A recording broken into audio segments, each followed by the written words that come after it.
Conflict resolution skill number 3. Improve your nonverbal communication skills. The most important information exchange during conflicts and arguments is often communicated nonverbally. Nonverbal communication includes eye contact, facial expression, tone of voice, posture, touch, and gestures. When you're in the middle of a conflict, paying close attention to the other person's nonverbal signal may help you figure out what the other person is really saying. Respond in a way that builds trust and get the root of the problem. Simply nonverbal signals such as calm tone of voice, a reassuring touch, or a concerned facial expression can go a long way toward diffusing a heated exchange. Conflict resolution skill number 4. Use humor and play to deal with challenges. You can avoid many confrontation and resolve agreements and disagreements by communicating in a playful or humorous way. Humor can help you say things that might otherwise be difficult to express without creating a plot. However, it's important that you laugh with the other person, not at them. When humor and play are used to reduce tension and anger, reframe problems, and put situation into perspective, the conflict can actually become an opportunity for greater connection and intimacy.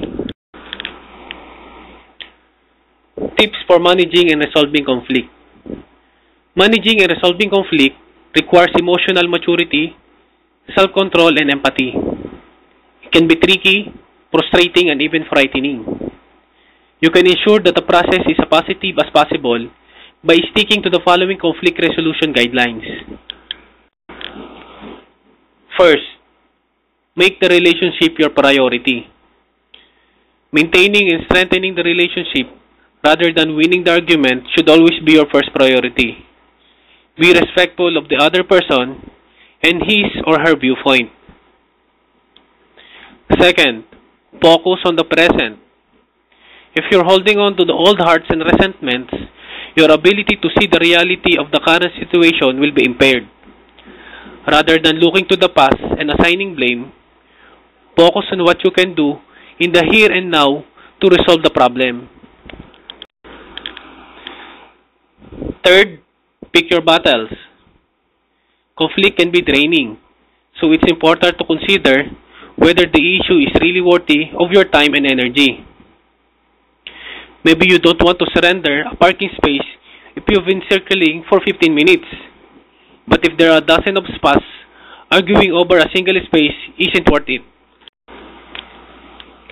Fourth, be willing to forgive.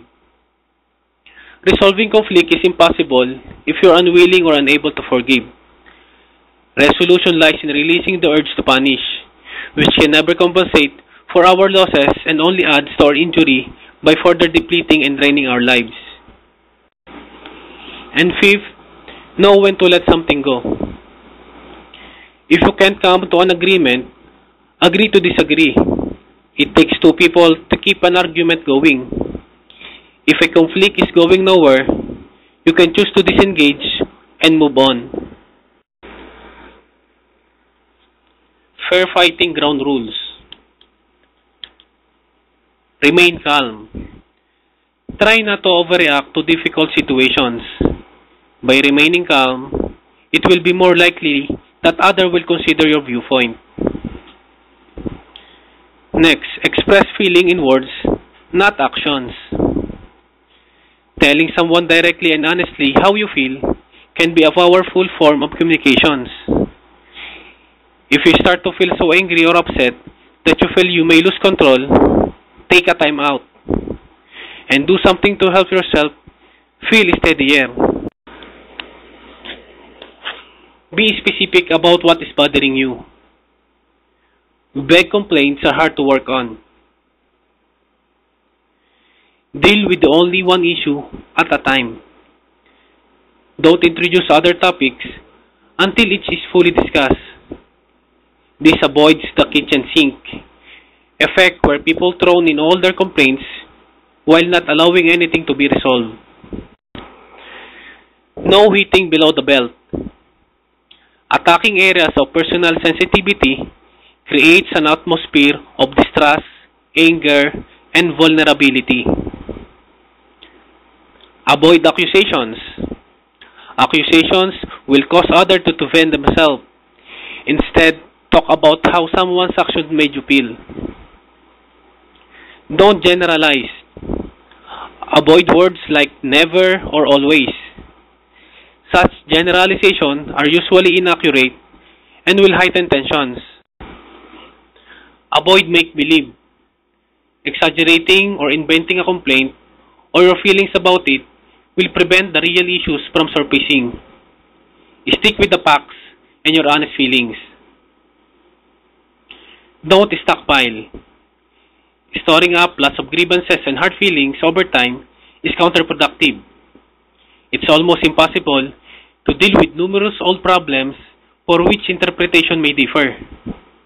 Try to deal with problems as they arise. And last, avoid clamming up. When one person becomes silent and stops responding to the other, frustration and anger can result. Positive results can only be attained with two-way communication. Managing and resolving conflict by learning how to listen. When people are upset, the words they use rarely convey the issue and needs at the heart of the problem. When we listen for what is felt as well as said, we connect more deeply to our own needs and emotions and to those of other people. Listening this way also strengthens us, informs us, and makes us easier for others to hear us. Tips for being a better listener.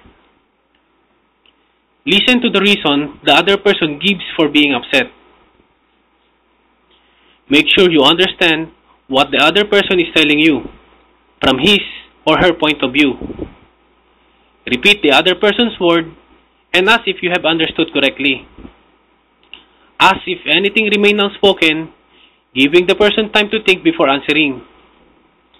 Resist the temptation to interject your own point of view until the other person has said everything he or she wants to say or feel. That you have listened to and understood his or her message. When listening to the other person's point of view, the following responses are often helpful. Encourage the other person to share his or her issue as fully as possible. Clarify the real issues rather than making assumptions. Ask questions that allow you to gain this information and which let other people know you are trying to understand. Restate what you have heard, so you are both able to see what has been understood so far. It may be the other person will then realize that additional information is needed. Reflect feelings. Be as clear as possible. Validate the concern of the other person, even if a solution is elusive at this time. Expressing appreciation can be a very powerful message if it is conveyed with integrity and respect. Key aspect of effective people management. Delegating responsibility for work assignments and witnessing the commitment of each team member. Building cooperative working relationship and ensuring effective communications among all members of the project team. Monitoring team morale and taking action to correct problem areas. Providing effective and performance review and appraisal to motivate staff and facilitate career development. The sub-processes are: first, set up a standard and procedure for team performance. As a key element in ensuring a quality project, make sure that the team members have been involved in the development of common standards and procedures for anything that impacts the general conduct of the team. Second, assign responsibilities. Meet with the individual responsible for each work package to review objectives and assign responsibility. Make sure there is a common understanding and commitment to the end product that each person is to produce, the quality requirements for each end product, the standards and procedures to be followed, and the cost estimate and schedule that each person is being asked to commit to.